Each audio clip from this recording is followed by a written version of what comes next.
Hello everyone, welcome to my channel. आज हम लोग टैक्सोनॉमिक कैटेगरीज के बारे में पढ़ने वाले हैं। Okay, let's start. Classification is not a single step process but involves hierarchy of steps. अभी अगर हम सबको याद हो तो हमने पहली वाली क्लासेस के अंदर बोला था कि क्लासिफिकेशन क्या होता है। हमने उसकी डेफिनेशन पढ़ी थी। क्लासिफिकेशन इज़ अ प्रोसेस, एक प्रोसेस है जहाँ पे हम लोग ऑर्गेनिजम्स को ग्रुप करते हैं, बेस्ड ऑन ऑब्जर्वेबल कैरेक्टर्स। मतलब एक प्रोसेस है जहाँ पे हम लोग ऑर्गेनिजम्स को ग्रुप करते हैं, पर्टिकुलर ग्रुप में डालते हैं। और उसका बेसिस क्या बनता है? उसका बेसिस बनता है कुछ पर्टिकुलर कैरेक्टर्स, वो कैरेक्टर्स जो ऑब्जर्वेबल है, जो हमको बाहर से दिख रहे हैं। ओके, और ये बोल रहे हैं कि ये जो प्रोसेस है पूरा का पूरा, जहाँ पे हम लोग ग्रुपिंग कर रहे हैं, ये एक कोई सिंगल स्टेप प्रोसेस नहीं है, ये एक मल्टीपल स्टेप प्रोसेस है, एक के बाद एक, है ना। फिर हम लोग आगे देखते हैं। अभी आगे जो भी लिखा है उन चीज़ों को हमको समझने के लिए, उन चीज़ों को हमको आने के लिए हमको बेसिक चीज़ समझनी है। और वो बेसिक चीज़ कि टैक्सोनॉमिक कैटेगरीज़ के नाम क्या क्या है। आई थिंक अगर हम लोगों को टैक्सोनॉमिक कैटेगरीज़ के नाम पहले पता होंगे तो हम उनको अच्छे से समझ पाएंगे। So let's see taxonomic categories.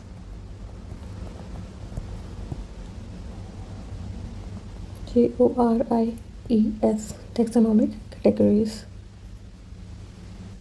हम लोग बेस से स्टार्ट करेंगे। सबसे स्मॉलेस्ट जो टैक्सोनॉमिक कैटेगरी है वो है स्पीशीज़। स्पीशीज़ के बाद आती है जीनस, फैमिली,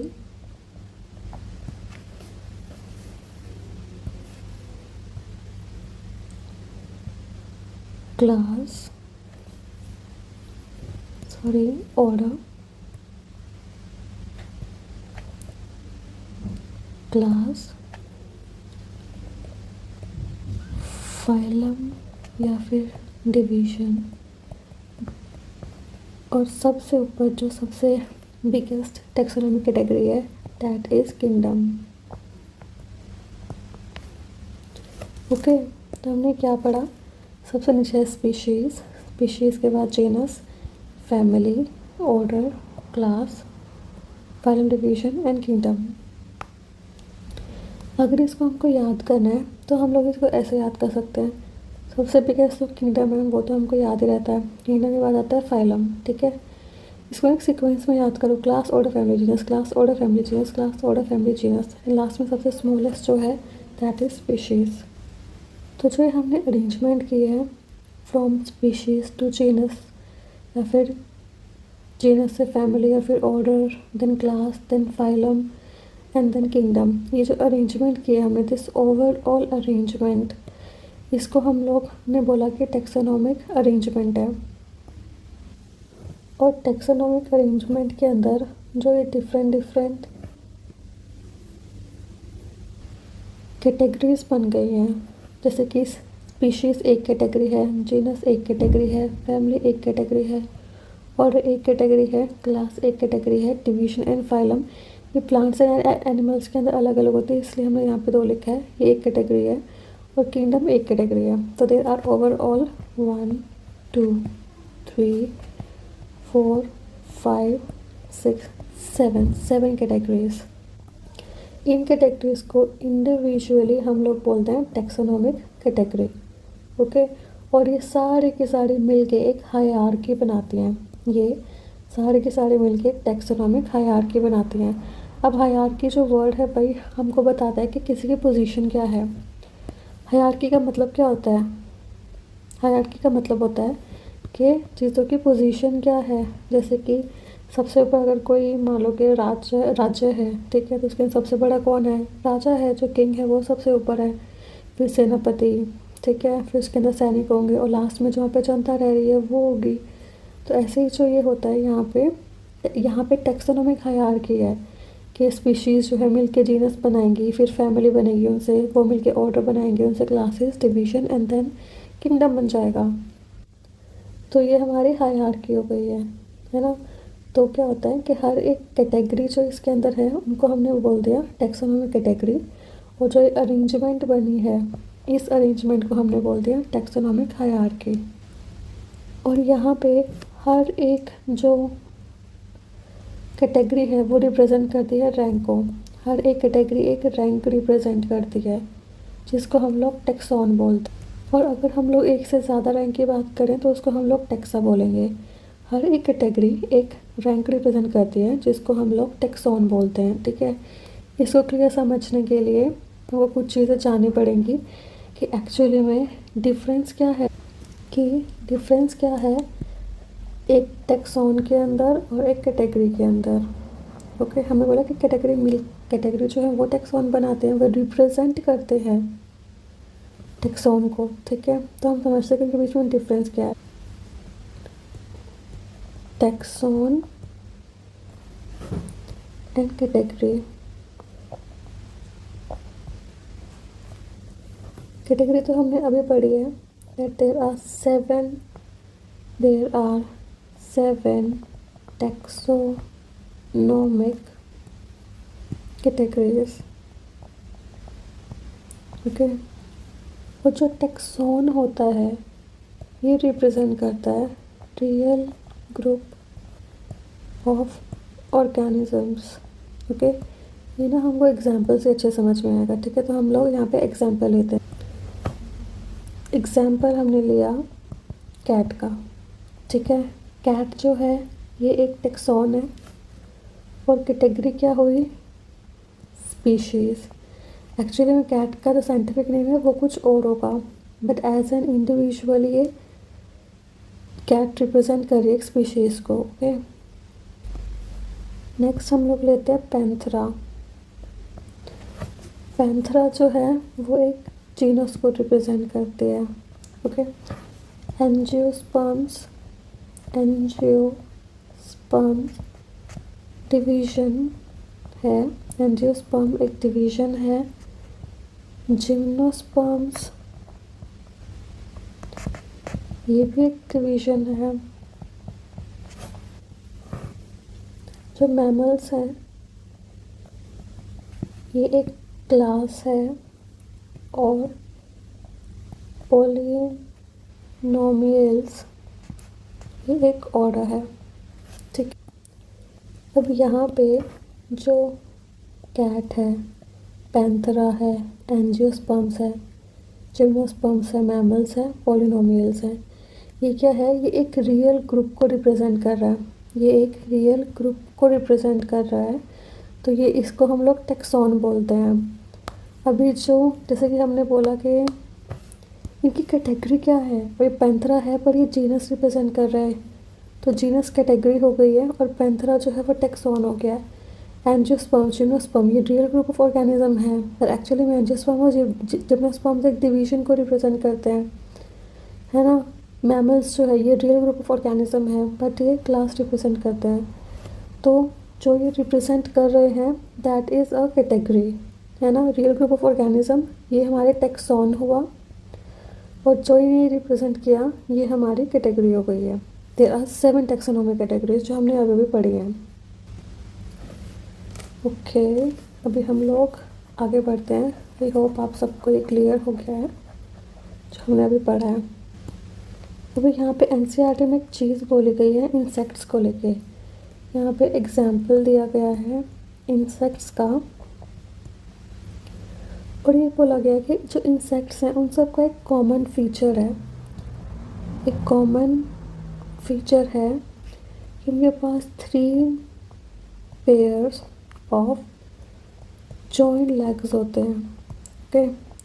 विच मीन्स कि वो कुछ ऐसे दिखते हैं, एक पेयर हुआ, दूसरा पेयर, ये तीसरा पेयर, है ना। 3 पेयर्स ऑफ जॉइंट लेग्स जो है वो हमको इंसेक्ट्स के अंदर मिलते हैं। और जो ये कॉमन फीचर हमको मिला है 3 पेयर्स ऑफ जॉइंट लेग्स होना, ये जो है इसकी वजह से हम इंसेक्ट्स को रिकॉग्नाइज कर सकते हैं। कि अगर 3 पेयर्स ऑफ जॉइंट लेग्स हैं तो वो एक इंसेक्ट होगा। इसकी वजह से हम इंसेक्ट्स को रिकॉग्नाइज करते हैं, मतलब इंसेक्ट्स रिकॉग्नाइजेबल हैं, है ना। और अगर कोई चीज़ को हम रिकॉग्नाइज कर सकते हैं, अगर कोई चीज़ रिकॉग्नाइजेबल है तो हम उसको क्लासीफाई भी कर सकते हैं। अगर किसी चीज़ को पहचान पा रहे हैं तो हम उसको ये बता पाएंगे ना कि इसको कहाँ पे होना चाहिए। मान लो कि मैं पहचान पा रही हूँ कि ये एक बनाना है, तो आई नो कि बनाना को मैं फ्रूट्स की कैटेगरी में डाल दूँगी, है ना। मैं उसको क्लासीफाई भी कर पाऊँगी, मतलब मैं उसको कोई रैंक दे पाऊँगी या मैं उसको एक कैटेगरी जो है वो असाइन कर पाऊँगी। Okay okay. तो इस पैराग्राफ के अंदर हमको इसी चीज़ के बारे में बताया गया है कि अगर कोई भी चीज़ को हम रिकॉग्नाइज कर सकते हैं तो हम उसको क्लासीफाई कर पाएंगे। एग्जाम्पल दिया गया इंसेक्ट्स का। अनदर थिंग जो यहाँ पे बताई गई है that is about taxonomic group. ठीक है, यहाँ पे बोला गया है कि जो एक टैक्सोनॉमिक ग्रुप होता है या फिर कैटेगरीज होती हैं, उसके अंदर सिर्फ बायोलॉजिकल नहीं हम देखते कि वो बायोलॉजिकली कैसा दिखता है, बायोलॉजिकल या फिर वो बाहर से कैसा दिखता है। हम बायोलॉजिकल एंड मॉर्फोलॉजिकल कैरेक्टरिस्टिक्स दोनों देखते हैं। ठीक है, सिर्फ उसकी आइडेंटिटी हो, एक मॉर्फोलॉजिकल आइडेंटिटी नहीं, हम लोग बायोलॉजिकल आइडेंटिटी भी देखेंगे। ठीक है, इसका एग्रीगेशन जो है वो एक टैक्सोनॉमिक ग्रुप बनाएगा। ओके, अब क्या है, इसके आगे हम लोग हर कैटेगरी को इंडिविजुअली पढ़ने वाले हैं।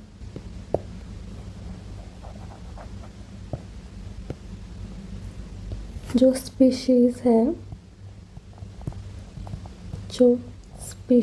है ये लोवेस्ट कैटेगरी है।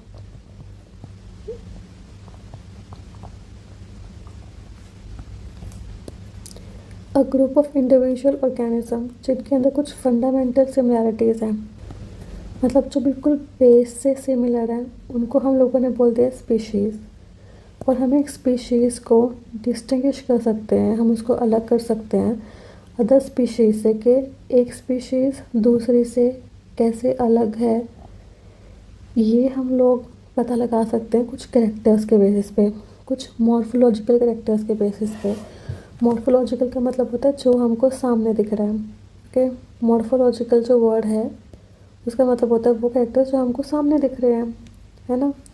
अब यहाँ पे एग्जांपल है कुछ स्पीशीज़ के साइंटिफिक नेम का, ये जानने के लिए कि वहाँ पे जीनस क्या है, स्पीशीज़ क्या और कैसे रिप्रेजेंट करते हैं। और यहाँ से ना हम लोग को चीज़ों के साइंटिफिक नेम का भी पता लगेगा जो हमको याद रखने हैं। ओके, एग्जाम्पल जो मैं रेड में लिख रही हूँ उसको याद रखना है हमको, मतलब वो साइंटिफिक नेम्स लिख रही हूँ मैं मोस्टली। अभी तक हम लोग पढ़ते आ रहे हैं मैग्नीफेरा इंडिका। मैग्नीफेरा इंडिका ये हम लोग पहले भी पढ़ चुके हैं, ये मैंगो का साइंटिफिक नेम है। Then there is Solanum tuberosum, ये पोटैटो का है। भी याद रखना, लिखते हुए उनको सेपरेटली अंडरलाइन करना है। Okay, then there is Panthera leo, ये लायन का है। अभी यहाँ पे जो भी सबसे पहले लिखे गए हैं, जो कैपिटल से शुरू हो रहे हैं, like Mangifera, like Solanum, like Panthera, ये हमारे जीनस रिप्रेजेंट कर रहे हैं। ओके, एंड जो भी हमारे स्मॉल में स्टार्ट हो रहे हैं लाइक इंडिका, ट्यूबरोसम एंड लियो, ये जो है ये हमारे स्पीशीज़ रिप्रेजेंट कर रहे हैं।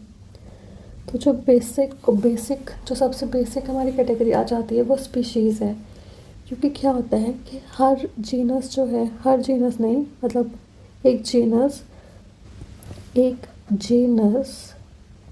एक से ज़्यादा स्पीशीज़ उसके अंदर आ सकती है। ठीक है, अ genus can have more than one species. ये चीज़ हमको ध्यान रखनी है। विच मीन्स हमें ये भी एग्जाम्पल से समझेंगे, ठीक है। विच मीन्स लाइक पैंथरा लेते हैं हम लोग, है ना। पैंथरा के अंदर लायन तो आ ही गया, लियो डाल दिया, लियो स्पीशीज़ का नाम है तो लायन आ गया। ये पैंथरा टाइग्रिस जो है वो टाइगर का बताता है, पैंथरा पार्टस जो है वो लेपर्ड का बताता है। विच मीन्स के पैंथरा के अंदर हमने 3 जीनस पढ़ लिए हैं, लियो, टाइग्रिस एंड पार्टस। और एक जीनस के अंदर एक से ज़्यादा स्पीशीज़ आ रही है, तो जो बेसिक सिमिलैरिटी हमको कहीं पे भी मिल रही है, जहाँ से हम लोग ऑर्गेनिजम्स को अलग अलग आइडेंटिफाई कर रहे हैं, वो है हमारा स्पीशीज़ के नाम से। अगर लियो है तो लायन रिप्रेजेंट हो रहा है, टाइग्रिस है तो टाइगर रिप्रेजेंट हो रहा है, एंड पार्टस है तो हमारा लेपर्ड रिप्रेजेंट हो रहा है। तो ये हमारा बेसिक डिफरेंस है जीनस एंड स्पीशीज़ के बीच का, कि मोर देन वन जीनस जो है वो स्पीशीज़ रिप्रेजेंट कर सकता है, क्योंकि अलग अलग स्पीशीज़ आ सकती हैं उसके अंदर। ओके, तो please note down the scientific name जो मैंने अभी बताए थे पैंथरा जीनस के। पैंथरा लियो लायन के लिए, पैंथरा टाइग्रिस टाइगर के लिए, पैंथेरा पार्टस आगे आने वाले चैप्टर में हमको मिलेगा ये वर्ड। ये लेपर्ड के लिए है। यहाँ पे जो जो हमको बताए गए हैं दे आर पैंथरा के स्पेसिफिक हैं, टाइग्रिस और टाइगर। सोलिनम के अंदर जैसे पैंथरा के अंदर 3 जीनस आ गए, ऐसे ही देयर इज सोलिनम जो है ये प्लांट से रिलेटेड है। सोलिनम निग्रम एंड सोलिनम मेलंजिनम, इसके 2 गए, इसके हमारे 3 हो। तो यहाँ पे हमारे पास एनसीईआरटी के अंदर लिखा भी हुआ है कि पैंथरा जो है उसका एक और जीनस है टाइग्रिस। एक पहले हमने लियो पढ़ा, यहाँ पे लियो लिखा हुआ है, फिर यहाँ पे टाइग्रिस के बारे में बताया गया है। ऐसे ही सोलिनम है, सोलिनम के अंदर निग्रम भी है और मेलंजिना भी है। अब ये तो हम सबको पता ही है कि जो ह्यूमन बींग्स होते हैं उनका साइंटिफिक नेम क्या है, उनको हम लोग जो है हमारी स्पीशीज़ क्या है, हम लोग होमो सेपियंस हैं। Okay, scientific name of human beings is homo sapiens. तो यहाँ पे हमारा स्पीशीज़ ख़त्म होता है।